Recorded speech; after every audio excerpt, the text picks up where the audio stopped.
మన మధ్యలో దూర ప్రాంతం నుంచి వచ్చిన భగవాన్ దాస్ అయ్య గారు మన మధ్యలో ఉన్నారు. సినిమా నటులు కనుక ఆయన యొక్క జీవిత సాక్ష్యాన్ని వాక్యాన్ని మనం పంచుకుంటుండగా చిన్న ఆరాధన పాట ఒకటి పాడుకొని మన వాక్య సందేశంలోకి మనం వెళ్దాం. దేవునికి స్తోత్రం. హల్లెలూయా.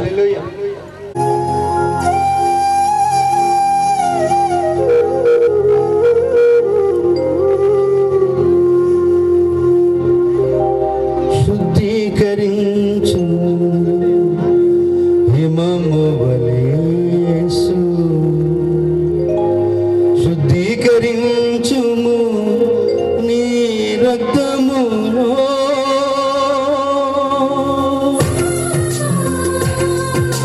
Praise the lord.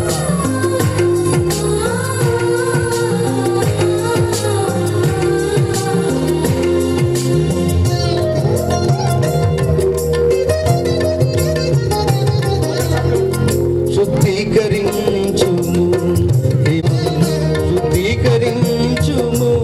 రక్తముతో, శుద్ధీకరించుము హిమము వలె.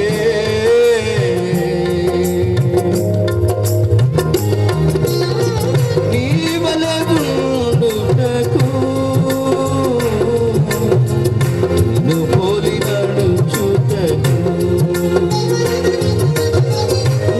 వలె ఉండుటకు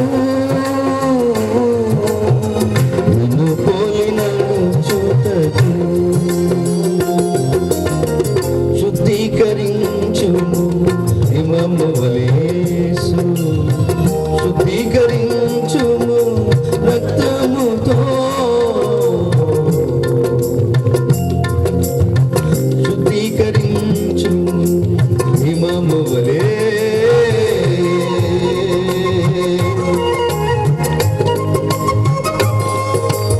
ప్రైజ్ ది లార్డ్. హల్లెలూయా. యేసు రక్త ప్రోక్షణ మన హృదయాన్ని కలుగుతుంది. ఆయన పరిశుద్ధమైన రక్తం. శుద్ధీకరించుము నా నేత్రములను యేసు, శుద్ధీకరించుము రక్తముతో,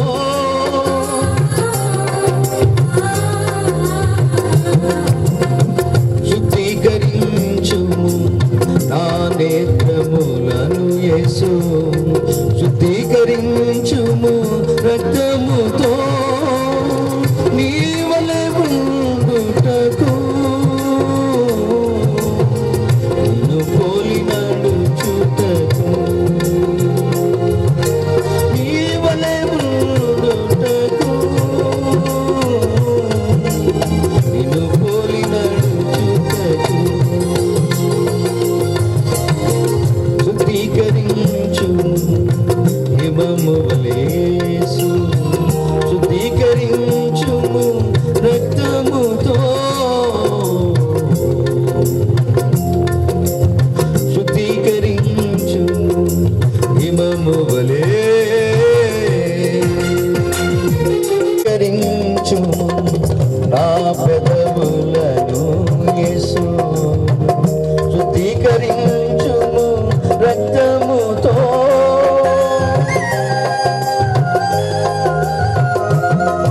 నిన్ను స్తుతించుటకు,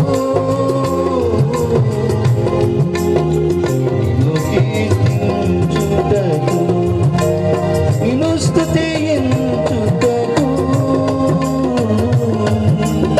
నిన్ను కీర్తించుటకు, శుద్ధీకరించుము హిమము వలె యేసు, శుద్ధీకరించుము రక్తముతో,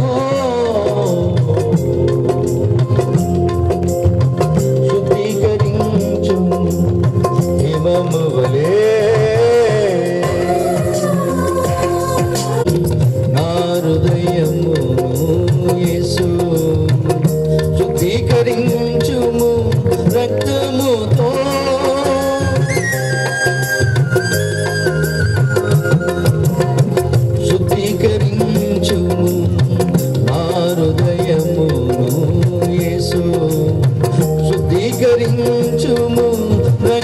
రక్తముతో నీ నీతినెత్తుకుంటకు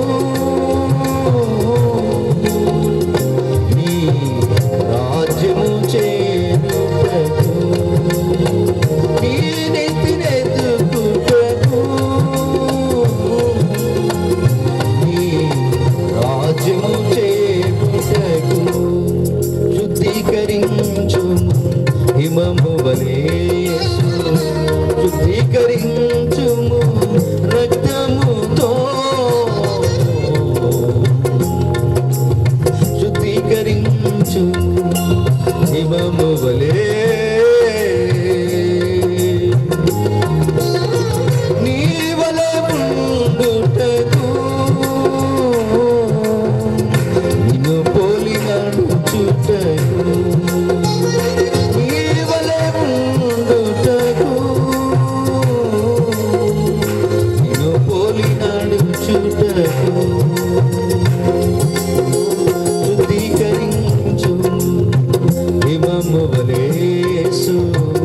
శుద్ధీకరించుము రక్తముతో శుద్ధీకరించుము హిమము వలె. Praise lord. ప్రార్థన చేసుకుందాం. ప్రేమగల మా తండ్రి కృపామయుడా, నీ పాదములు వందనములు స్తుతి స్తోత్రములు తండ్రి వందనాలు ఆయన. ఈ రాత్రికాల సమయంలో ప్రభు దైవజనులు మా మధ్యలోనికి మీరు పంపించినందుకు నీకు స్తోత్రములు తండ్రి వందనాలయ్యా. భగవాన్ దాస్ అయ్య గారిని దూర ప్రాంతం నుంచి హైదరాబాద్ పట్టణం నుంచి మా మధ్యలో మీరు నిలవబెట్టి ఒక గొప్ప సాక్షిగా మీ యొక్క వాక్య జీవాన్ని నాటుతూ ఉండగా ప్రభు ఈ ప్రాంతములో మీ యొక్క పరిశుద్ధాత్మ సంచారము మీరు చేయండి. ప్రతి ఒక్క వ్యక్తిగత జీవితంలోనికి అంతరంగికములోనికి మీ పరిశుద్ధాత్మ నింపుదల దయచేయండి. ఈ రాత్రి మీరు మమ్మల్ని దర్శించండి అయ్యా. ఇదిగోనైనా అంతికై సంఘ బిడ్డలు ప్రార్థిస్తుండగా పరిశుద్ధాత్మ సన్నిధి ఆ సంఘములోనికి దిగి వచ్చింది. ఈ నిత్య జీవ ప్రార్థన మందిరం సంఘములు ప్రార్థిస్తుండగా ప్రభు మీ యొక్క పరిశుద్ధాత్మ సన్నిధిని మా పైన మీరు కుమ్మరించండి అయ్యా. ప్రభు దర్శించండి. నాయన దేవసాయ గారిని దైవజన దేవసాయ గారిని మా మధ్యలో నీకు మీరు పంపించినందుకు నీకు స్తోత్రం. క్షేమకరమైన మీ యొక్క బలిష్టమైన రెక్కల నీడలో మమ్మల్ని మీరు ఆయన తీసుకొని వచ్చినందుకు నీకు స్తోత్రం. ప్రత్యేకంగా అయ్యగారిని మీరు దీవించండి, అభిషేకించండి. ప్రభు మీరు మాట్లాడండి నాయన. మీ ఆత్మాభిషేకముతో మీరు నింపి బలపరచమని మీ కృపల వర్ధిల్ల చేయమని నాజరేయుడైన యేసుక్రీస్తు వారి దివ్యనామములో ప్రార్థిస్తూ అడిగి వేడుకుంటున్నాము తండ్రి. ఆమేన్. ఆమేన్. అందరూ కూర్చున్నట్లయితే దేవునికి స్తోత్రం సమర్పిద్దామా? గట్టిగా ఇంకొకసారి మరొకసారి. Praise the lord. దేవుని బిడ్డలారా, అద్భుతమైన ఈ సాయంకాల సమయాన్ని బట్టి నేను దేవునికి స్తోత్రాలు సమర్పిస్తూ ఉన్నాను. మన మధ్యలో ప్రియులు సూర్య గారు, వారి పూర్తి పేరు సూర్య కుమార్ భగవాన్ దాస్ గారు. వారు అనేకమైన సినిమాల్లో నటించారు. మరి ప్రభువైన యేసుక్రీస్తు వారిని వ్యక్తిగత రక్షకుడిగా తెలుసుకొని ఆ ప్రభువును గురించి సాక్ష్యం ఇస్తూ జీవిత యాత్రను కొనసాగిస్తూ ఉన్నారు. ప్రియులు మా ప్రియ సహోదరుడు డాక్టర్ గారు, పాస్టర్ గారు, చిన్నబాబు గారు చెప్పినట్లుగా ఫిబ్రవరి 29 నన్ను కొంచెం తగ్గిస్తావా? ఫిబ్రవరి 29 అంటే 4 సంవత్సరాలకు ఒకసారి వస్తుందండి. ఈ రోజున మా ఆత్మీయ తండ్రి గారు దైవజనులు ఆచార్య ఆర్ఆర్కే మూర్తి గారి పుట్టినరోజు. ఇందాక పాస్టర్ గారు చెప్పినట్టుగా నీతిమంతుని జ్ఞాపకం చేసుకోవడం ఆశీర్వాదం. ఆ దైవజనుని జ్ఞాపకం చేసుకుంటూ ఈరోజు ప్రత్యేకంగా ఈ మహాసభను మేము నిర్వహిస్తూ ఉన్నాము. కనుక ఈ సందర్భంగా మేము మాట్లాడుకుంటూ ఉన్నప్పుడు హైదరాబాద్ లో రక్షణ టీవీ అధినేత ప్రియ సహోదరులు బెన్హర్ గారిని నేను సంప్రదించాను. వారికి కూడా దైవజనులు ఆచార్య ఆర్ఆర్కే మూర్తి గారంటే ఎంతో ఇష్టం. దేవుని బిడ్డలారా, మీ అందరికీ బాగా తెలుసు, దైవజనుడు ఆర్ఆర్కే మూర్తి గారు. ఆర్ఆర్కే అంటే రాయసం రాధాకృష్ణమూర్తి గారు అని అర్థం. ఫుల్ ఫామ్ లో ఓ నిష్ఠగల బ్రాహ్మణ కుటుంబంలో నుండి వారు ప్రభువైన యేసు క్రీస్తు వారిని వ్యక్తిగత రక్షకుడిగా అంగీకరించారు. బైబిల్ గ్రంథములో ఆది కాండము నుండి ప్రకటన గ్రంథం వరకు రేడియోలో ప్రతి వచనాన్ని మొత్తం 3 సార్లు 5 సంవత్సరాలు 15 సంవత్సరాల కాలములో మొత్తం బైబిల్ అంతటిని వారు వ్యాఖ్యానించారు. కనుక రేడియో ప్రసంగికులుగా మనందరికీ బాగా పరిచయం. ఆ దైవజనుని జ్ఞాపకం చేసుకుంటూ ఆ దైవజనుని జీవితాన్ని బట్టి దేవునికి వందనాలు సమర్పిస్తూ ప్రియులు డాక్టర్ గారు, పాస్టర్ గారు, చిన్నబాబు గారు ఈ మహాసభలు ఏర్పాటు చేయాలని ఆశించారు. ఆ సందర్భంగా నేను ప్రియులు బెన్హర్ గారిని సంప్రదించాను. అన్నా, ఇట్లా ఎర్రగొండపాలెంలో దైవజనులు ఆచార్య ఆర్ఆర్కే మూర్తి గారి పుట్టినరోజు సందర్భంగా ఒక 3 రోజులు సభలు ఏర్పాటు చేస్తూ ఉన్నాం. ఎవరినైనా సాక్ష్యం చెప్పడానికి పిలిపించాలి, మీరు ఎవరైనా చెప్పండి అంటే వెంటనే మరి ప్రియులు బెన్హర్ గారు మన సూర్య గారి బ్రదర్ సూర్య గారి పేరు వారు చెప్పారు. ఫోన్ నెంబర్ ఇచ్చారు. వెంటనే సంప్రదించాము. మరి ప్రియులు మరి సూర్య కుమార్ భగవాన్ దాస్ గారు వెంటనే వారి మేనేజర్ గారు హరి గారి ద్వారా అంగీకరించారు. మరి వారిచ్చిన మాట ప్రకారం మన మధ్యలోనికి వచ్చారు. చప్పట్లు కొట్టి దేవుని నామాన్ని మహింపరుద్దాం గట్టిగా. ప్రియులు సూర్య కుమార్ భగవాన్ దాస్ గారు కూడా ఓ బ్రాహ్మణ కుటుంబంలో నుండి ప్రభువైన యేసు క్రీస్తు వారిని వ్యక్తిగత రక్షకుడిగా అంగీకరించారు. దేవుని బిడ్డలారా, కులాల పేర్లు ప్రస్తావించడం నా ఉద్దేశం కాదు, కానీ ఈ రోజున దేవుని వాక్యం సెలవిస్తూ ఉన్నట్లు యేసు క్రీస్తు అందరికీ ప్రభువు. యేసు క్రీస్తు అందరికీ ప్రభు. అన్ని కులాల నుండి అన్ని మతాల నుండి ఈ రోజు నా ప్రభు అయిన యేసు క్రీస్తు వారిని ప్రజలు అంగీకరించడం చాలా సంతోషాన్ని కలిగించే విషయం. ఈ సమయంలో మరి మన ప్రియులు బ్రదర్ సూర్య కుమార్ భగవాన్ దాస్ గారు మన మధ్యలో ఉండడం చాలా సంతోషం. వారు ఒక పేరు ప్రఖ్యాతి కలిగిన సినిమా స్టార్ గా ఉంటూ కూడా మరి యేసయ్యను గురించి అనేక ప్రాంతాల్లో తెలియజేస్తూ వారి సాక్ష్యాన్ని బట్టి దేవుని నామాన్ని మహింపరుస్తూ ఉన్నారు. దేవుని బిడ్డలారా, రాత్రికాల సమయంలో మనము తడవు చేయకుండా మన సహోదరులను ఆహ్వానించి యేసయ్య వారి జీవితాల్లో జరిగించిన ఆ గొప్ప రక్షణ కార్యాన్ని బట్టి, ఆశ్చర్య కార్యం, అద్భుత కార్యం, ఏ విధంగా వారు ప్రభువైన యేసు క్రీస్తు వారిని దేవునిగా రక్షకుడిగా ప్రభువుగా తెలుసుకున్నారో ఆ మాటలు మనం వింటూ దైవజనులు ఆర్ఆర్కే గారిని జ్ఞాపకం చేసుకుంటూ దేవుని నామాన్ని మహిమపరుద్దాం. మనం గట్టిగా చప్పట్లు కొడుతూ మన ప్రియులు సూర్య కుమార్ భగవాన్ దాస్ గారిని ప్రేమతో ఆహ్వానిద్దాం. ఇక గట్టిగా చప్పట్లు కొట్టండి. ప్రైజ్ ది లార్డ్, హల్లెలూయా.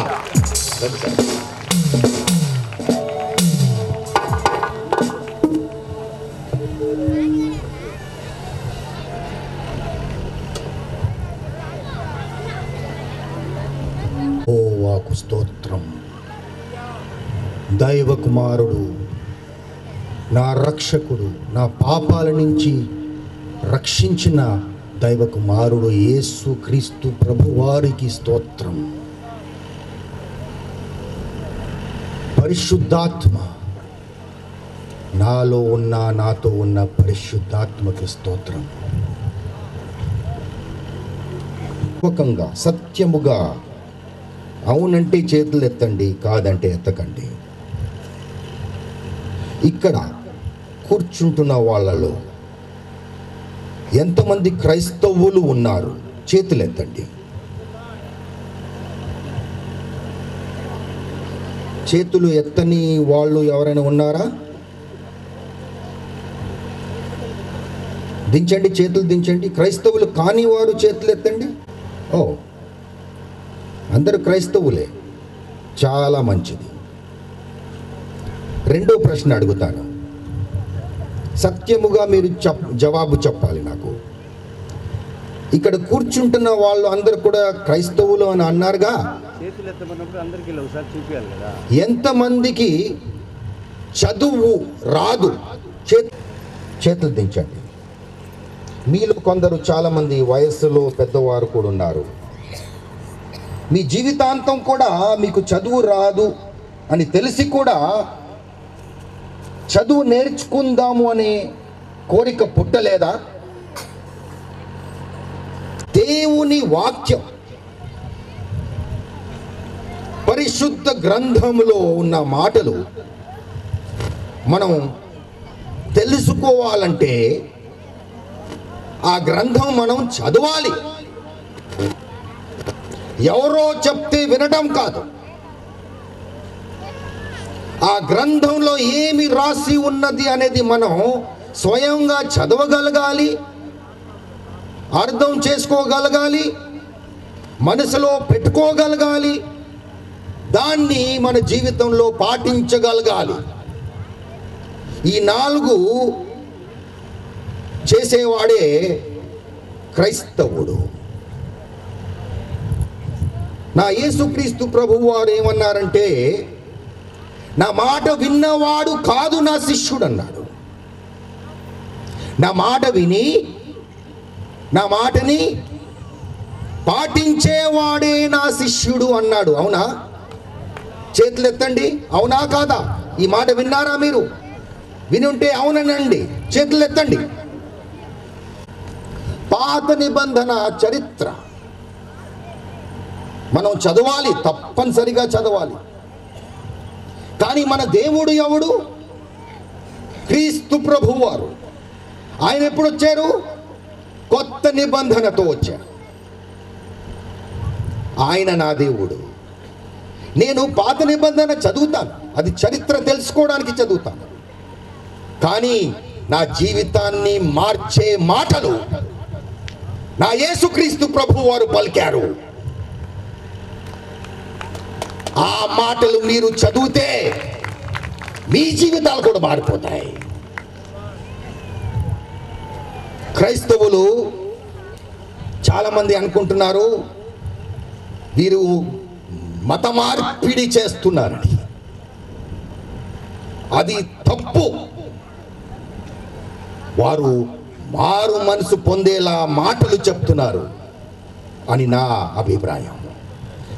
మతం మారమని మేము అనట్లే, మనసు మార్చుకోమంటున్నాము.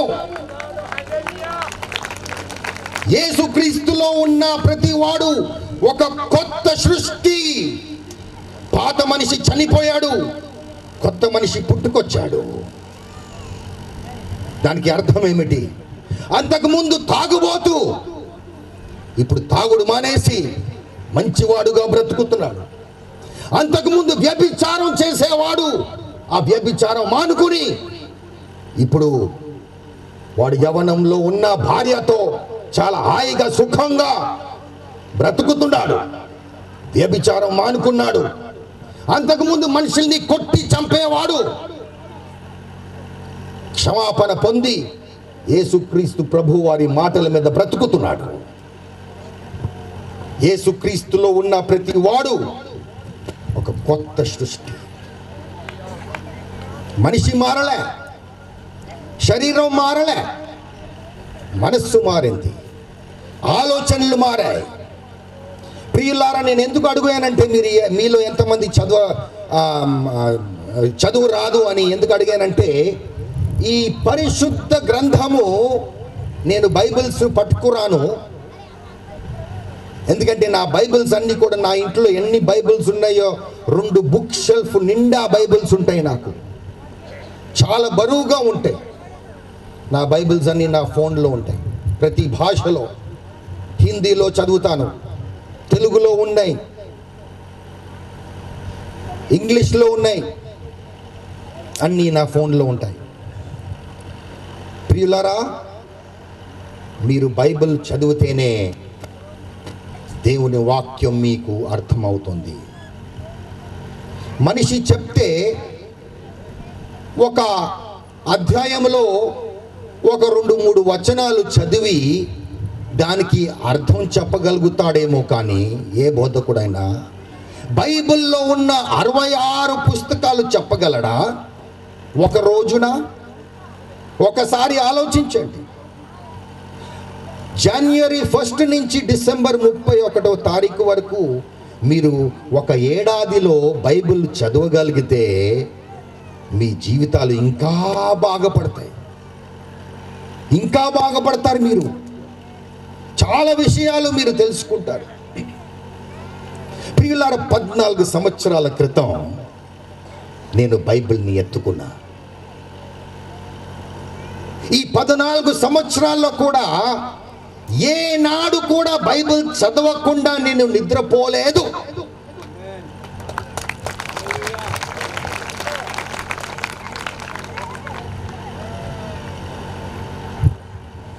నిన్న రాత్రి నాకు చలి జ్వరం వచ్చింది, 101 జ్వరం వచ్చింది. అయినా కూడా నేను మోకరించి నేను బైబిల్ చదువుతూ ఉన్నప్పుడు మా అమ్మాయి వచ్చి, నాన్న ఇంత జ్వరంతో నువ్వు చదువుతున్నావు, రేపు చదవచ్చు కదా. అది కుదరదు, ఈరోజు అధ్యాయాలు ఈరోజే చదవాలి. జనవరి 1 నుంచి డిసెంబర్ 31వ తారీఖు వరకు బైబిల్ పూర్తిగా ఎలా చదవాలనేది మా చర్చ్ వారు ఇస్తారు, ఒక లిస్ట్. ఈ గత 14 సంవత్సరాల నుంచి నేను అది చదువుతూ వచ్చా. ఆ వాక్యాలే నా జీవితాన్ని మార్చేశాయి. ప్రియులారా, నేను ఇంతకుముందు చెప్పాను, ఈ లోకంలో ఎన్నో మతాలు ఉన్నాయి, ఎన్నో గ్రంథాలు ఉన్నాయి. కానీ నా గ్రంథం ఏమిటి అన్నాను? పరిశుద్ధ గ్రంథంలో కొత్త నిబంధన నా గ్రంథం. నా దేవుడు కొత్త నిబంధనతో వచ్చాడు. ఆ పాత చట్టాలకు కొత్త అర్థాలు చెప్పాడు. ఉదాహరణకు పాత నిబంధనలో వ్యభిచారం చెయ్యరాదు, అది పాపము అని రాసి ఉంటే నా యేసుక్రీస్తు ప్రభు వారు ఏమన్నారో తెలుసా? నువ్వు ఒక స్త్రీని ముట్టుకుని పాడు చేయక్కర్లేదు వ్యభిచారం చేయడానికి.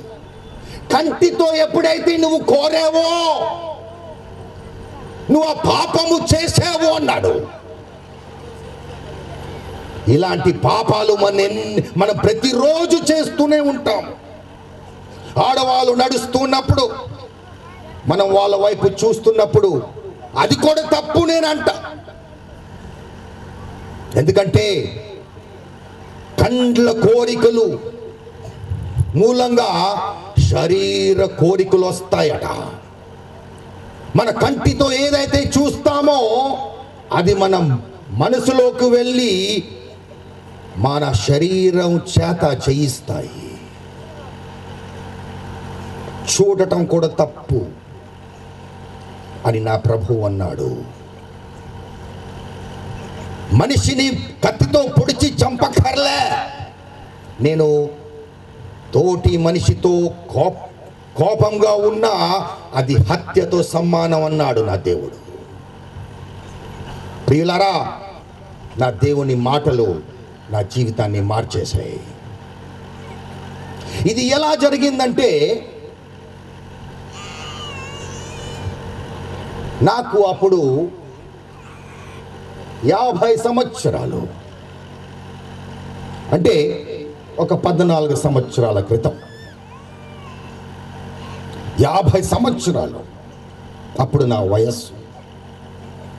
ఈ లోకాన్ని ప్రేమిస్తూ ఉండేవాడిని, ఈ లోకంలో ఉన్న వాటిని ప్రేమిస్తూ ఉండేవాడిని. ఈ లోకస్తులు చేసే ప్రతి చెడు పని నేను చేస్తూ ఉండేవాడిని. నాకు ఆత్మీయ గుడ్డితనం ఉండింది, ఆత్మీయ గుడ్డితనము. ఈ లోక పాలకుడు అవిశ్వాసుల హృదయాలని మబ్బు పెడుతుందంట. వాళ్ళు చేస్తున్న పనులు పాపమని వాళ్ళకు అనిపించదట. కానీ ఏ రోజైతే మన ఆత్మీయ గుడ్డితనము యేసుక్రీస్తు ప్రభువారు ద్వారా తీయబడుతుందో అప్పుడు మనకు నిజం తెలుస్తుంది.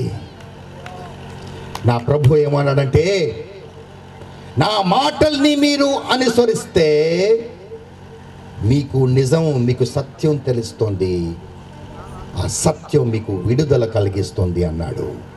దేని నుంచి విడుదల? ఆత్మీయ గుడ్డితనం నుంచి, మీ చెడు నుంచి, మీ వ్యసనాల నుంచి, మీ పాపాల నుంచి విడుదల కలిగిస్తుంది ఆయన మాటలు. ప్రియులారా, నా వయస్సు అప్పుడు 50 సంవత్సరాలు. నాకు దేవుడంటే పెద్దగా భక్తి ఉండేది కాదు. నేను ఒక మిలిటరీ ఆఫీసర్ కొడుకుని. దేశమంతా తిరిగాం. స్నేహితులు మస్తుగా ఉండేవారు. స్నేహితులు, మగ స్నేహితులు కన్నా ఆడ స్నేహితులు ఎక్కువ ఉండేవారు నాకు. అటువంటి సమాజంలో నేను పుట్టి పెరిగాను. ఈ లోకాన్ని బాగా ప్రేమించేవాడిని. తిరగటం, తాగటం, సిగరెట్లు కాల్చటం, ఈ లోకంలో ఉన్న ప్రతి చెడు పని చేయటం, ఇదే నా బ్రతుకు. నాకు పెళ్లి చేసింది మా అమ్మగారు. నా భార్య అంటే నాకు ఇష్టం ఉండేది కాదు. నా భార్యకి తెలుసున్నా కూడా పరాయ స్త్రీతో తిరిగేవాడిని, పరాయ స్త్రీలతో తిరిగేవాడిని. నా భార్య చూసి చాలా దుఃఖపడేది, కానీ నేను పెద్దగా పట్టించుకునేవాడిని కాదు. ఎందుకో తెలుసా? ఆత్మీయ గుడ్డితనం. ఆత్మీయ గుడ్డితనం ఎప్పుడు ఉంటుంది? యేసుక్రీస్తు ప్రభు వారి గురించి తెలియని వాడికి ఆత్మీయ గుడ్డితనం ఉంటుంది. అందుకే నేను అంటున్నా, ఈ వయసులో కూడా మీకేం మించిపోయింది లేదు. మీరు అనుకోగలరు, నాకు పెద్ద వయసు అయింది, నాకు చదువు రాదు, నేను చదువు నేర్చుకోలేను. ఆహా, నన్ను చూడండి. తెలుగు రానివాడు, తెలుగు నా మాతృభాష కాదు, తెలుగు చదవలేకపోయాను, డైలాగులు చెప్పాలంటే ఇంగ్లీష్లో రాసుకునేవాడిని, కానీ ఈరోజు నా డైలాగులు తెలుగులో చదువుకుంటాను. అది నా యేసుక్రీస్తు ప్రభు వారి కృప. మీరు మనసులో అనుకోవాలంతే, నేను బైబిల్ చదవగలగాలి, నేర్చుకోవాలి, ఆ పట్టుదలతో చేయండి. తప్పనిసరిగా మీరు కూడా బైబిల్ చదవగలుగుతారు. అయితే ప్రియులారా, నాకు పెళ్ళైపోయి ఒక పాప పుట్టింది. నా చెడు అలవాట్లు మానుకోలేదు. ఇక్కడక్కడ తిరగటం, పరాయ స్త్రీలతో తిరగటం, తాగటం, సిగరెట్లు కాల్చడం, రకరకాల పాపాలు చేసేవాడు. తల్లిదండ్రులని ఎదిరించడం, కోపంతో నా తల్లిదండ్రులని తిట్టడం. ఆ మాటకొస్తే తల్లిదండ్రులని తిట్టేవాడిని ఏం చెయ్యాలని రాసింది పాత నిబంధనలో? రాళ్లతో కొట్టి చంపమని రాస్తుంది అక్కడ. నేను ఎప్పుడో చావలసిన వాడిని.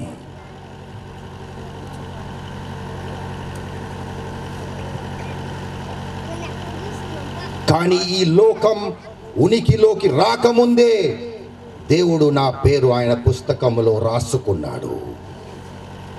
ఏదో ఒక రోజు వీడు, ఈ సూర్య అనేవాడు నా బిడ్డగా మారతాడు, నా బిడ్డగా బ్రతుకుతాడు. దేవుడికి తెలుసు.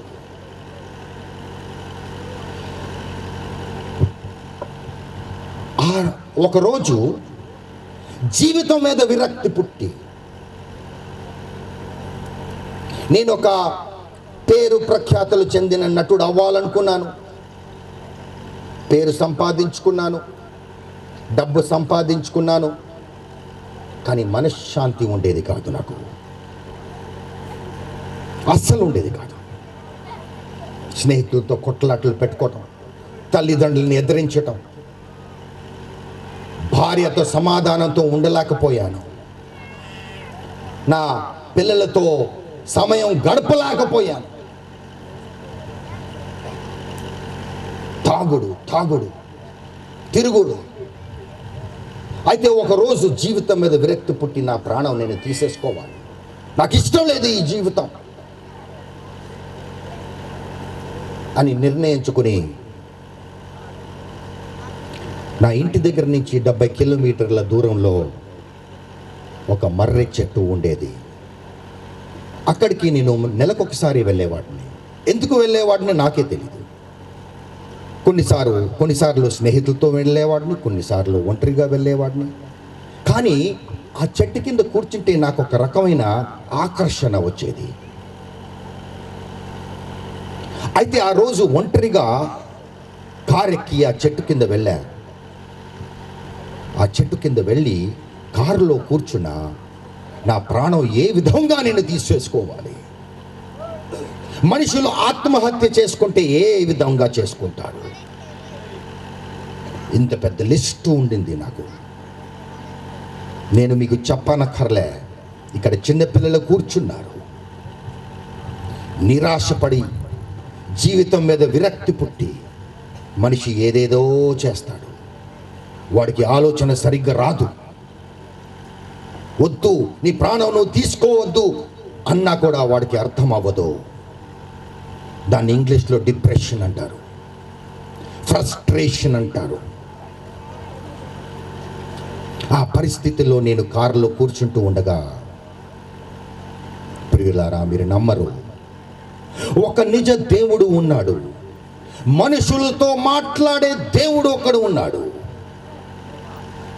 ఆ దేవుడు నా చెవిలో కొన్ని మాటలు పలికాడు. ఏమనగా, నా ఆత్మ నుండి నువ్వెక్కడ పోగలవు,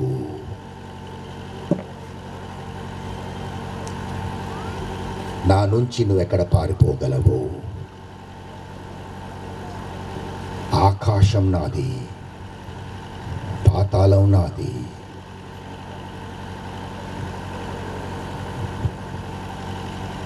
ఎవరు నా చెవిలో పలికినట్టు చాలా స్పష్టంగా వినిపించాయి ఈ మాటలు. వెనక్కి తిరిగి చూసా, ఎవరు నా కారులో ఉన్నారనుకున్నా. తిరిగి చూస్తే ఎవ్వరూ లేరు. కానీ ఒక స్వరము చాలా స్పష్టంగా నాకు వినిపించింది. ప్రియులారా, ఇంటికొచ్చి నా స్నేహితుల్ని కొంతమందిని పిలిచి ఇలా చేయబోయాను, ఈ మాటలు నా చెవిలో వినిపించాయి అని చెప్తే, ఒకడన్నాడు, నువ్వు నిన్న రాత్రి కొంచెం ఎక్కువ తాగినట్టున్నావు, అందుకే వినిపించాయేమో అన్నాడు ఒకడు. ఇంకోడన్నాడు, నువ్వు సినిమాలు బాగా చూస్తావు కదా, సినిమాలు చూసే కదా నువ్వు సినిమా నటుడు అయ్యావు, బహుశా ఒక సినిమాలో దృశ్యం నీకు వినిపించి ఉంటుంది అన్నాడు. ఇంకోడు అన్నాడు, నువ్వు భ్రమపడుతున్నావు అన్నాడు. కానీ ప్రియులారా, నాకు ఒక క్రైస్తవ స్నేహితుడు ఉండేవాడు, అతని పేరు డేవిడ్. అతను అన్నాడు, ఇవి బైబిల్లో వాక్యాల్లా ఉన్నాయి అన్నాడు. నేను అన్నాను, ఈ లోకంలో ఎన్ని గ్రంథాలు ఉన్నాయి, ఇంతమంది దేవుళ్ళు ఉన్నారు, బైబిల్లో వాక్యాలే ఎందుకు నాకు వినిపించాలి అన్నా, చూపి అన్నా. ఆ మరుసటి దినము ఈయన తెలుగులో బైబిల్ తీసుకొచ్చాడు, తెలుగులో వాక్యాలు చదివాడు. నాకు తెలుగు అర్థమయ్యేది కాదు. అయితే ఎక్కడ అని చూసుకుని మరుసటి దినము నేను ఒక షాప్కి వెళ్ళి ఆంగ్ల భాషలో బైబిల్ కొనుక్కొచ్చా, ఎవరికి తెలియకుండా. ఆయన చూపించాడు నాకు, కీర్తన 139వ అధ్యాయం చూపించాడు. అది చాలు నాకు అనుకున్నాను. అది ఇంగ్లీష్ బైబిల్ నేను తెచ్చుకుని, ఇంగ్లీష్ భాష నాకు బాగా అర్థమవుతుందని ఆ ఇంగ్లీష్ బైబిల్లో సామ్ 139 కీర్తన 139వ అధ్యాయములో 7వ వచనము నుంచి రాసిన మాటలు చదివితే నా చేతుల మీద వెంట్రుకలు నిలబడ్డాయి. నాకు అర్థమైపోయింది, ఈ బైబిల్ యొక్క దేవుడు నాతో మాట్లాడాడు. ఈ బైబిల్ యొక్క దేవుడు నాతో మాట్లాడాడు. ప్రియులారా, దేవుడు రోజు మాట్లాడడేమో, ఒకే ఒకసారి పిలుస్తాడు మనుషులను. సౌలు అనే దుర్మార్గుడు క్రైస్తవుల్ని చంపడానికి బయలుదేరుతూ వెళ్ళినప్పుడు ఒక స్వరం వినిపించిందట, సౌలు సౌలు అని వినిపిస్తే ఈయన సౌలు అనేవాడు వెంటనే గ్రహించుకున్నాడు, ఆ గొంతు మనిషి గొంతు కాదు, దేవుడు గొంతు. అందుకే జవాబుగా ఏమన్నాడు తెలుసా? ఎవరు మీరు ప్రభు అన్నాడు. వెంటనే ఆ స్వరం విన్న వెంటనే ఎవరు మీరు ప్రభువు అన్నాడు సౌలు. ఆ తర్వాత ఆ స్వరం అంది, నువ్వు ఎవరినైతే హింసిస్తున్నావో ఆ యేసుక్రీస్తుని నేనే. ప్రియులారా, ఇక్కడ సౌలు యేసుక్రీస్తుని హింసించలేదు, కానీ క్రైస్తవుల్ని హింసించాడు. గమనించండి. అయితే దీంట్లో మనకు ఏమర్థం అవుతుందంటే, క్రైస్తవులను హింసించేవాడు యేసుక్రీస్తు ప్రభు వారిని హింసిస్తున్నారు. ఎంత గొప్ప విషయం అండి. ఈరోజు ఈ లోకంలో క్రైస్తవుల్ని హింసిస్తున్నారంటే మనల్ని కాదు హింసించేది, వాళ్ళు మన దేవుడిని హింసిస్తున్నారు. అయితే నా దేవుడు ఏమాడాడంటే, నువ్వు కక్ష తీర్చుకోకు అన్నాడు. నువ్వు కక్ష తీర్చుకోకు, నీ తరపున నేను కక్ష తీర్చుకుంటాడన్నాడు నా దేవుడు. ప్రియులారా, ఈరోజు చాలా గర్వంగా నేను ఏం చెప్పదలుచుకున్నానంటే, ఈ లోకములో క్రైస్తవులు ఒక్కరే తోటి మానవుడి మీద చెయ్యి ఎత్తరు. గమనించండి, చూడండి, న్యూస్ పేపర్ తిరిగేయండి. ఈ దేశంలో ఏం జరుగుతుంది, బయట దేశంలో ఏం జరుగుతుంది, ఎవరిని చంపుకుంటున్నారు, ఎవరిని కొడుతున్నారు. క్రైస్తవుడు అనేవాడు ఎవడి మీద దాడి చేస్తున్నాడా, కొడుతున్నాడా, చంపుతున్నాడా? లేదు. ఎందుకంటే నా ప్రభు అన్నాడు, నీ యొక్క చంప మీద కొట్టేవాడుకు అవతల చంప కూడా చూపించన్నాడు. అంటే చేతులు కట్టేశాడు నా ప్రభు, మన చేతులు కట్టేశాడు. ఎందుకో తెలుసా? నువ్వు కక్ష తీర్చుకోకు, నీ తరఫున నేను కక్ష తీర్చుకుంటానన్నాడు మన ప్రభువు. ప్రియులారా, ఆ రోజు బైబిల్ చదివిన దగ్గర నుంచి సరిగ్గా నాకు ఆ తేదీ కూడా బాగా గుర్తు.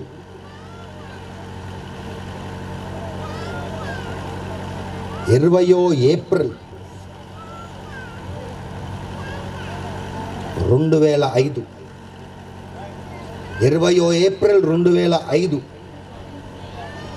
నేను బైబిల్ కొని ఆ కీర్తన 139వ అధ్యాయంలో 7వ వచనం నుంచి కింద వరకు చదవడం మొదలెట్టాను. ఆ మరుసటి దినం నుంచి ఆది కాండము నుంచి మొదలుపెట్టాను. ఏంటి ఈ బైబిల్లో ఏమని రాస్తున్నా, ఈ దేవుడు నా చేత నాకు ఏమి చెప్పదలుచుకున్నాడు, ఏముంది ఈ బైబిల్లో, ఏమంటున్నాడు ఈ దేవుడు, అది తెలుసుకోవడానికి బైబిల్ ఆది కాండం నుంచి ప్రకటన గ్రంథం వరకు ఆ ఏడాదిలో చదివేశా. అప్పటి వరకు రోజు ఒక సినిమా, 2 సినిమాలు, 3 సినిమాలు చూసేవాడిని. ఎన్నో వ్యసనాలు ఉండేవి. నేను ఇంతకు ముందు కూడా చెప్పాను మీకు. తాగేవాడిని. ఏ రోజైతే బైబిల్ చదివానో తాగుడు మానేశా. ఆ రాత్రి మానేశా. మా ఆవిడ ఈరోజు కూడా అంటది, ఏమండి తాగుబోతులు మానేస్తాం అంటారు, కానీ మానేరండి. మీరు ఒకరోజు బైబిల్ పట్టుకుని మీరు మానేశారండి, ఏంటండి అది? ఏంటి ఆ పట్టుదల ఏంటి అని అడిగితే నేనన్నా, అది పట్టుదల కాదు, ఆత్మ నిగ్రహం. బైబిల్లో ఏమంటారు ఆ పట్టుదలని? ఆత్మ నిగ్రహం, సెల్ఫ్ కంట్రోల్. అంత మన మనసులోనే పెట్టాడు దేవుడు. నేను ఈ తప్పుడు పని చెయ్యకూడదు అని మీరు అనుకోండి మీ మనసులో, మీరు ఆ తప్పుడు పని చేయరు. పాను జర్దా నములుతాను, మీరు చెప్పండి ఇది వ్యసనము, ఇది మానుకోవాలి, నేను రాత్రే ఆ మానుకోగలిగే శక్తి దేవుని ఆత్మ మీకు ఇస్తుంది. ఈ ఆత్మ నిగ్రహం అనేది మనుషులు ఇచ్చేది కాదు, పరిశుద్ధాత్మ ఇచ్చేది.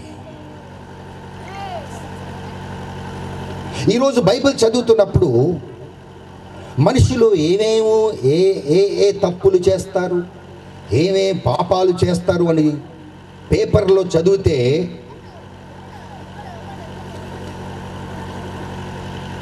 ఈ బైబిల్ అనే వాక్యం ఏం చెప్తుందంటే మనిషి ఏ చెడు పనులు చేసి బ్రతుకుతాడు అనేది రాసుంది దాంట్లో.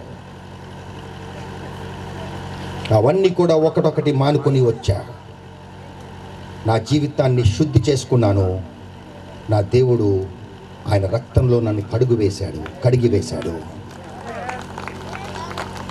అయితే నేను క్రైస్తవుడు అయ్యాక చాలామంది నా పాస్టర్ సోదరులు నన్ను మీటింగ్స్కి ఆహ్వానిస్తూ ఉండేవారు. నేను ప్రతిదీ కూడా ప్రియులారా, నా జీవితంలో ఏమైనా సమస్య వచ్చిందంటే దానికి జవాబు నా పరిశుద్ధ గ్రంథంలోనే ఉంది. నేను మనుషుల దగ్గర వెళ్ళక్కర్లే, నేను మనుషుల్ని అడగక్కర్లే. ఈ సమస్య వచ్చింది, దానికి ఏంటి పరిష్కారం అని నేను మనుషుల్ని అడగక్కర్లే. ప్రతి సమస్యకి పరిష్కారము మన పరిశుద్ధ గ్రంథములోనే ఉంది. అయితే కొంతమంది నా పాస్టర్ స్నేహితులు, అయ్యా మీరు సినిమా పరిశ్రమలో ఉన్నారు, చాలా మంచిది, మారు మనసు పొందారంటున్నారు, కానీ ఎందుకు మీరు ఇంకా సినిమా పరిశ్రమలోనే ఉన్నారు? బయటకు వచ్చేయండి, అది పాపిష్టి లోకము, బయటకు వచ్చేయండి అని అన్నప్పుడు నేను ప్రార్థించి ధ్యానం చేస్తున్నప్పుడు నాకు పౌలు రాసిన కొరింథీయులకు రాసిన పత్రికలో దేవుడు నాకు జవాబిచ్చాడు. అది ఏమని రాస్తుందంటే, మీరు పిలవబడక ముందు ఏ పరిస్థితిలో ఉన్నారో పిలవబడిన తర్వాత కూడా అదే పరిస్థితిలో ఉండాలి, కానీ నీ మారు మనసు కనిపించాలి.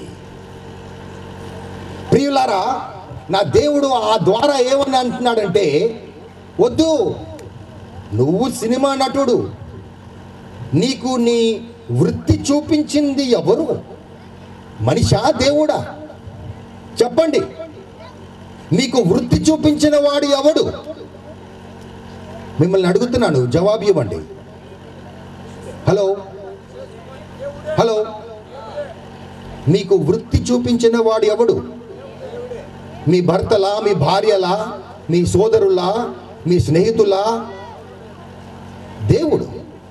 నన్ను నటుడు చేసింది నా దేవుడే. అయితే అదే దేవుడు ఏమన్నాడంటే, నువ్వు బయటికి రావద్దు, ఎందుకంటే నీ పరిశ్రమలోనే ఉండి నీ తోటి నటులకి నా గురించి చెప్పు. ఆ అవకాశం ఏ పాస్టర్కి ఉండదు. మీరు ఎప్పుడైనా విన్నారా వార్తల్లో పాస్టర్ వెళ్ళి ఫలానా నటుడికి సువార్త చెప్పలేరు. ఆ స్టూడియో గుమ్మం లోపల వరకు వెళ్ళనివ్వరు. కానీ నా పరిశ్రమలోనే దేవుడు ఒక పాస్టర్ని ఏర్పరచుకున్నాడు. ఈరోజు ప్రియులారా, చాలా ధైర్యంగా నా తోటి నటులతో సువార్త పంచుకుంటాను. దాని ద్వారా చాలామంది నన్ను ద్వేషిస్తారు. ఈ లోకంలో కూడా మన ప్రభువు గురించి మాట్లాడినప్పుడు చాలామంది మనల్ని ద్వేషిస్తారు. దానికి నా ప్రభువు జవాబిచ్చాడు. ఏమన్నాడంటే, నన్ను ద్వేషించేవాడు మిమ్మల్ని కూడా ద్వేషిస్తారు, నన్ను హింసించేవారు మిమ్మల్ని కూడా హింసిస్తారు. నా ప్రభువు ప్రతి సమస్యకు ఒక జవాబు నాకు ఇచ్చాడు నా బైబిల్లో. యేసుక్రీస్తు ప్రభు వారు విమర్శించబడినప్పుడు ఆయన వెనకాడాడా అండి? లేదు. ఇంకా ధైర్యంగా దేవుడు మాటలు పలికేవాడు. నా దేవుడు ఎలాంటి వాడో నేను కూడా అలాంటి వాడిని. నేను కూడా భయపడను. ఎందుకంటే నా బైబిల్లో ఏం రాసిందంటే, నీ శరీరాన్ని కొట్టేవాడిని నువ్వు భయపడకు, కానీ దేవుణ్ణి భయపడు. ఎందుకంటే దేవుడు నీ శరీరాన్ని, నీ ఆత్మని కూడా నరకానికి పంపించగలడు. ఆ వాక్యం నాకేం చెప్తుందంటే, మనుషుల్ని భయపడకు, దేవుణ్ణి భయపడు. ప్రియులారా, నేనేమంటున్నానంటే, ఇప్పుడు కూడా ఆలస్యం కాదు. ఇప్పుడు కూడా మీరు బైబిల్ ప్రతిరోజు చదవండి. నాకు తెలుసు, ప్రతి సభలో నేను ఈ ప్రశ్న అడుగుతాను, మీలో ఎంతమంది బైబిల్ రోజు చదువుతారంటే చాలా తక్కువ మంది చేతులు ఎత్తుతారండి. చాలా తక్కువ మంది చేతులు ఎత్తుతారు. ఎందుకో తెలుసా? వాళ్ళ జీవితాలతో, వాళ్ళ జీవిత విధానంలో వాళ్ళు చాలా బిజీగా ఉంటారు. స్త్రీలు భర్తల కోసం, పిల్లల కోసం వంటలు చేయాలి, భర్తని ఉద్యోగంకి పంపించాలి, పిల్లల్ని స్కూల్స్కి, కాలేజెస్కి పంపించాలి. వాళ్ళకి సమయం ఉండదు. పురుషులు ఆఫీసులకు వెళ్ళిపోతారు, సాయంత్రం వచ్చాక టీవీ ముందు కూర్చుంటారు. చాలామంది క్రైస్తవులు కూడా టీవీ చూస్తారు. కానీ ఈ సినిమా నటుడు 14 సంవత్సరాల క్రితం సినిమాలు చూడటం మానేశాడు, టీవీ చూడటం మానేశాడు. అయినా నేను సినిమా నటుడినే. నిన్న ఒక సినిమాలో నటించా. ఆ హీరో, ఆ నాయకుడు ఎవడో, ఆయన పేరు నాకు తెలీదు. ఆయనతో నేను నటిస్తున్నప్పుడు ఎవడో వచ్చి ఈయన ఫలానా వ్యక్తి అన్నాడు. ఓహో, నాకు తెలియదండి, నేను 14 సంవత్సరాల క్రితం సినిమా చూడడం మానేశాను. నమస్కారం అండి. మనుషులని ఆదరించద్దు, నన్ను కూడాను. సినిమా నటులు కనిపిస్తే వాళ్ళతో ఫోటోలు దిగాలని కోరిక ఉండద్దు.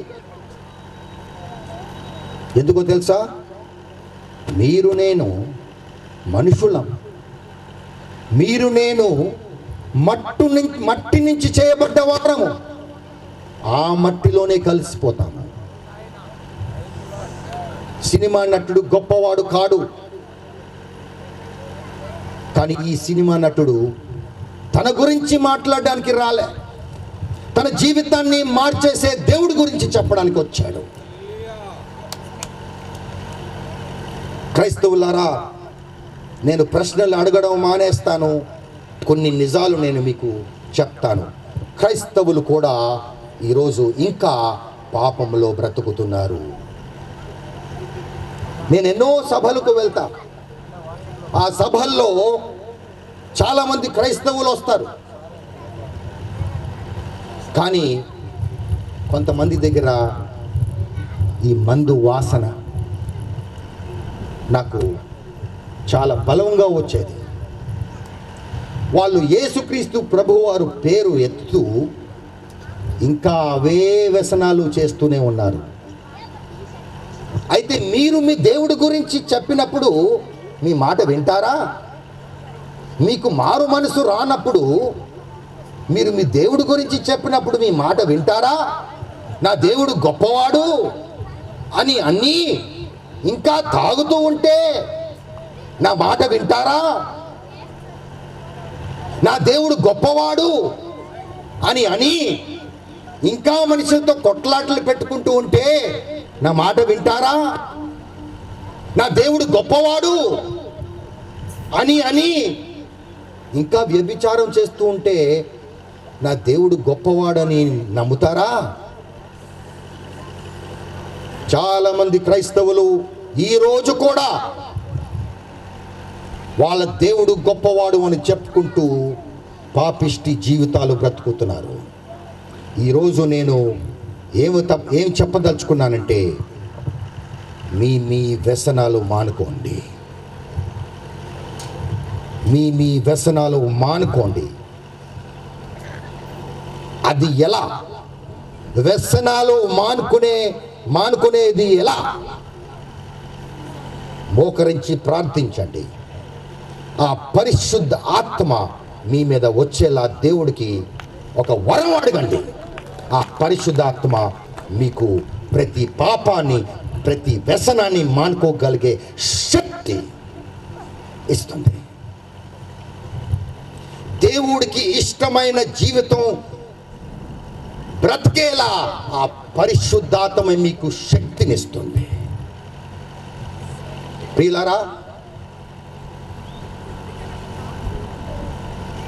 ఈ 14 సంవత్సరాల్లో నా పరిశ్రమలో ఎంతమంది క్రైస్తవులు ఉన్నారో తెలుసుకుని నేనే ఆశ్చర్యపోతున్నానండి. అందరూ నాలాగా బయటికి నేను క్రైస్తవుడిని అని గర్వంగా చెప్పుకోరు. కానీ ఎంతమంది క్రైస్తవులు ఉన్నారో నేను చెప్పుకుంటూ పోతే సమయము సరిపోదు. ముఖ్యంగా మనందరికీ బాగా ఇష్టమున్న ఒక గొప్ప నటుడు మన క్రైస్తవుడే. ఆయన పేరు ప్రకాష్ రాజ్. ఆయన ఒక సినిమాలో ఉంటే తప్పనిసరిగా ఆ సినిమా 10-20 సార్లు జనం చూస్తారు. ఆయన నటన అంత అద్భుతంగా ఉంటుంది. ఆయన పూర్తి పేరు ప్రకాష్ యాంటోనీ రాయ్. కానీ ఈ లోకం ఆయన క్రైస్తవుడు అని తెలియకూడదని ఆ యాంటోనీ అనే పేరు తీసివేసేశాడు. ఏ కారణం మూలంగా తీసేశాడో నాకు తెలియదు, కానీ ఆయన క్రైస్తవుడు. ఆయన ప్రవర్తన, ఆయన ప్రేమ చూస్తే ఆయన క్రైస్తవుడు. ఒక గొప్ప నటి ఆమె పేరు త్రిష. ఒకసారి ఆమెతో నటిస్తూ ఉన్నప్పుడు బస్సులో ప్రయాణిస్తూ ఉన్నాము. వేరే దేశంలో, మన భారతదేశంలో కాదు, వేరే దేశంలో షూటింగ్లు ఉన్నప్పుడు ఆ త్రిష అనే నటితో మేమందరం కలిసి ఒక బస్సులో ప్రయాణిస్తూ ఉన్నప్పుడు నేను వాళ్ళతో కూర్చుని జోకులు వేయడం నేను ఎప్పుడో మానేసుకున్నా. నా బైబిల్ చదువుకుంటూ కూర్చున్నా. ఆ నటి త్రిష గమనించి ఆ రాత్రి భోజనం సమయం అప్పుడు, సూర్య గారు మేమందరం ఇక్కడ కూర్చుని ఆనందిస్తూ ఉంటే, జోకులు చేసుకుంటూ ఉంటే మీరేంటండి చదువుకుంటున్నారంటే, నా బైబిల్ అన్నా. వెంటనే ఆమె ఏమందంటే, సూర్య గారు నాతో ఎప్పుడూ ఒక బైబిల్ ఉంటుందండి, నేను కూడా రోజు ఆ బైబిల్ చదువుతానండి అంది. ఎంత గొప్ప విషయం. ఇంకొక సినిమాల్లో ఫైట్లు ఉంటాయి. ఫైట్లు మేము నటిస్తాం అన్నమాట, నిజంగా కొడుతున్నట్టు. అయితే ఆ ఫైట్లు ఏర్పాటు చేయడానికి ఒక ఫైట్ మాస్టర్ ఉంటాడు. వాళ్ళని స్టంట్ కోఆర్డినేటర్స్ అంటారు, ఫైట్ మాస్టర్స్ అంటారు వాళ్ళని. అయితే ఒక సినిమాలో ఒక స్టంట్ మాస్టర్ పేరు స్టంట్ శివ. అయితే నాకు విలన్స్కి హీరో నేను ఒకవైపు, విలన్స్ ఒకవైపు, మా ఇద్దరి మధ్య ఫైటు ఉండాలి. అయితే ఈ ఫైట్ మాస్టర్ చూపిస్తున్నాడు అనమాట, ఎలా కొట్టాలి, ఎలా పడాలని. అది చూపిస్తున్నప్పుడు ఆయన అంగీ లోపల నుంచి ఒక చైన్ బయటకు వచ్చి సిలువ వేలాడింది. నేను వెంటనే ఆగండి అన్నా. ఏమైందన్నాడు. మీరు క్రిస్టియనా? అవును. మీరు పుట్టకతో క్రిస్టియనా? తర్వాత మీరు మారారా? తర్వాత మారాను అన్నాడు. ప్రైజ్ ద లార్డ్ అన్న. రోజు మెసేజ్లు పంచుకుంటూ ఉంటాం. ఈరోజు ఆ ఫైట్ మాస్టరు ఒక గొప్ప నటుడు అయ్యాడు. ఈ మధ్య కాలంలో ఒక తమిళ్ సినిమాలో ఆయనకి విలన్ వేషం వేసి చాలా అద్భుతంగా చేసి ఆ సినిమా పేరు ఛాంపియన్ అంట. అందులో బెస్ట్ విలన్ అవార్డు వచ్చింది ఆయనకి. ఇదంతా ఎలా సాధ్యమైంది ఆయనకి? మన యేసుక్రీస్తు ప్రభువారి కృపనే. మన జీవితాల్లో ఏ అద్భుతాలు జరిగినా, మంచి జరిగినా, చెడు జరిగినా మన యేసుక్రీస్తు ప్రభువారి కృపనే. పౌల్ అంటాడు, నా శరీరంలో ఒక ముళ్ళు గుచ్చుకునేలా చేశాడు నా దేవుడు. ఎన్నోసార్లు తీసివేయమని నేను బ్రతిమాలినా నా దేవుడు తీయలేదు, కానీ నా కృప నీకు చాలును అన్నాడు. ప్రియులారా, ఈరోజు నేను బయట దేశానికి వెళ్ళినప్పుడు నాకు ఆస్తమా వచ్చింది. ఆస్తమా. నాకు ఊపిరి ఆడదు. ఊపిరి అప్పుడప్పుడు ఆగిపోతుంది. నాకు ఊపిరి ఆడదు. నేను కూడా చాలాసార్లు ప్రార్థించాను, ప్రభువా నన్ను బాగు చేయి అని ప్రార్థిస్తే నా దేవుడు అన్నాడు, నా కృప నీకు చాలును అన్నాడు. మన జీవితాల్లో ఎప్పుడూ మంచి జరగాలనే కోరుకోకూడదు. మనం యోబులాగా ఉండండి. యోబులాగా ఆయన జీవితంలో కష్టం వచ్చినప్పుడు భార్య ఎకిరిస్తూ ఏమంది, ఏయ్ నువ్వు ఇంకా దేవుడిని పట్టుకుని వేలాడుతున్నావా అంటే యోబేమన్నాడు, మూర్ఖురాలివి నువ్వు. దేవుడు మంచి ఇచ్చినప్పుడు మేము తీసుకున్నాము, చెడు ఇచ్చినప్పుడు తీసుకోకూడదా?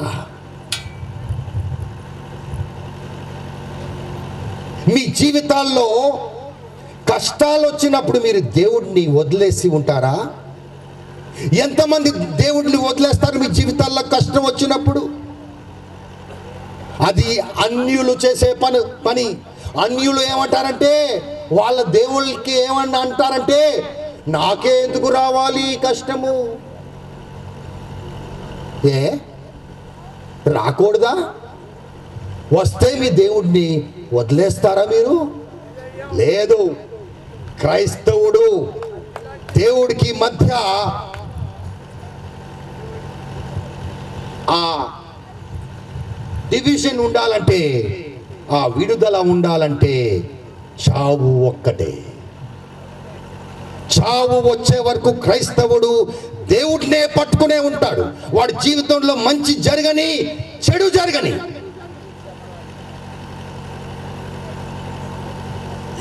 ఈరోజు నేను అడుగుతున్నాను ప్రియులారా మిమ్మల్ని, మీ పాస్టర్లని, మీ బోధకుల్ని కించపరచడం కాదు, కానీ నా మాట వినండి. బోధకుడు సభలు పెట్టుకుంటాడు, లేకపోతే చర్చిలో వారానికి ఒకసారి బోధిస్తాడు, మీకు బైబిల్ వాక్యాలు 4 ముక్కలు చెప్తాడు. దాని ద్వారా మీకు బైబిల్ అంతా మీకు రాదు. మీకు బైబిల్లో ఏమేమి రాస్తుందో మీకు రాదు. మీ అంతట మీరే చదవాలి.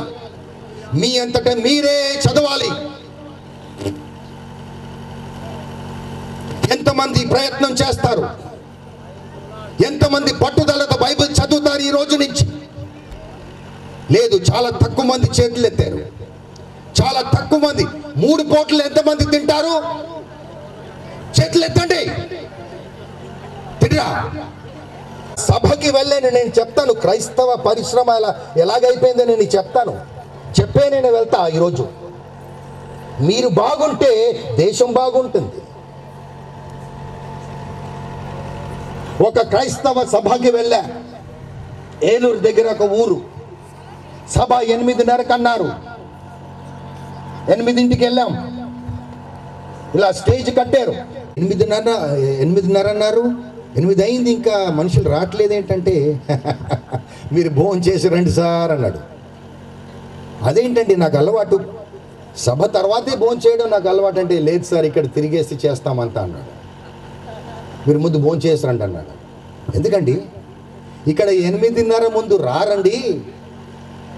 ఒక టీవీ సీరియల్ ఉంది, ఆ టీవీ సీరియల్ పేరు మొగల్ రేకులట. అది చూసే వస్తారన్నాడు. ఇప్పుడు చెప్పండి, నటుడు పాడైపోయాడా, క్రైస్తవుడు పాడైపోయాడా? ఎవరు పాడైపోయారండి? మరి మీరు నటులు పాడైపోయారంటారేంటి? నటులు పాడైపోయారా? లోకమే పాడైపోయింది, లోకమే చెడిపోయింది. నటులు చెడిపోలేదు, లోకం చెడిపోయింది. క్రైస్తవ లోకం కూడా చెడిపోయింది. మీరే రోజైతే ఈ సినిమాలు, టీవీ సీరియల్ చూడడం మానుతారో అప్పుడు మన పరిస్థితి బాగా అవుతుంది. ఆ అర్ధగంట మీరు బైబిల్ చదవండి. మీ జీవితాలు బాగా కాకపోతే నాకు చెప్పండి. నేను చివరిగా ఒక చాలా గొప్ప నాయకుడు చెప్పిన మాట నేను చెప్పేసి ముగిస్తాను.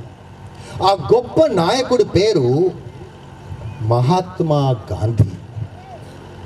ఆయన పూర్తి పేరు మీకు తెలుసా? మహాత్మా గాంధీ గారి పూర్తి పేరు ఎవరికైనా తెలుసా?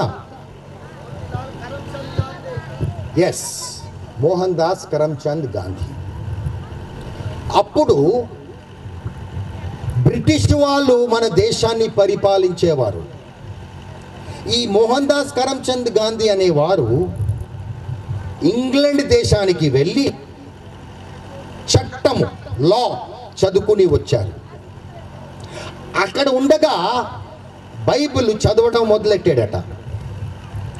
ఇండియాకు వచ్చి కూడా బైబిల్ చదవడం మానుకోలే.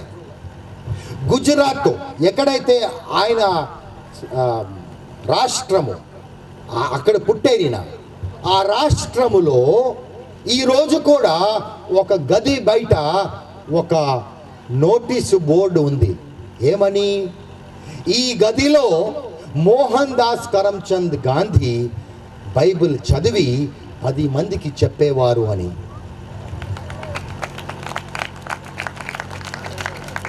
ఇది కట్టుకథ కాదు, ఆ ఫోటో కూడా ఉంది నా దగ్గర. అయితే నేను చెప్పాలనుకున్నది ఇది కాదు. ఆయన అన్న మాటలు నేను మీతో పంచుకోవాలనుకుంటున్నా. ఆయన ఏమన్నాడంటే, మీ యేసుక్రీస్తు అంటే నాకు ప్రేమ. వినండి, మీ యేసుక్రీస్తు అంటే నాకు బాగా ప్రేమ, కానీ మీ క్రైస్తవులు అంటే నాకు ఇష్టం లేదు అన్నాడు. మళ్ళీ చెప్పనా? మీ యేసుక్రీస్తు అంటే నాకు ప్రేమ, మీ క్రైస్తవులు అంటే నాకు ద్వేషం అన్నాడు. ఎందుకో తెలుసా? క్రైస్తవులు యేసుక్రీస్తు మాటల ప్రకారం బ్రతకటలేదు. యేసుక్రీస్తు మాటల ప్రకారం క్రైస్తవులు బ్రతకటలేదు అంటున్నాడు ఆయన. ఆ తర్వాత ఏమన్నాడో తెలుసా? ఈ మన భారతదేశంలో ఉన్న క్రైస్తవులందరూ కూడా మత్తయి సువార్త 5, 6, 7 అధ్యాయాలు అంటే కొండ మీద ప్రసంగము చదివి ఆ మాటలు వాళ్ళ జీవితాల్లో పాటిస్తే ఈ దేశంలో వేరే మతం ఉండదు అన్నాడు. మీకు అర్థం కాలేదు, అందుకే చాలా తక్కువ మంది చప్పట్లు కొట్టారు. ఆ మాటలకి అర్థం ఏంటంటే, ఈ లోకములో అతి గొప్ప బోధనలు ఎక్కడున్నాయి అంటున్నాడు. ఆ గ్రంథము ఈ గ్రంథం కాదన్నాడు. బైబిల్ గ్రంథంలో మత్తయి సువార్తలో 5, 6, 7వ అధ్యాయాల్లో జీవితంలో ఈ లోకంలో అన్నిటికంటే గొప్ప బోధనలు అక్కడ ఉన్నాయి. మీరు అది చదివి పాటిస్తే ఈ దేశంలో వేరే మతము ఉండదు, క్రైస్తవ్యం తప్ప.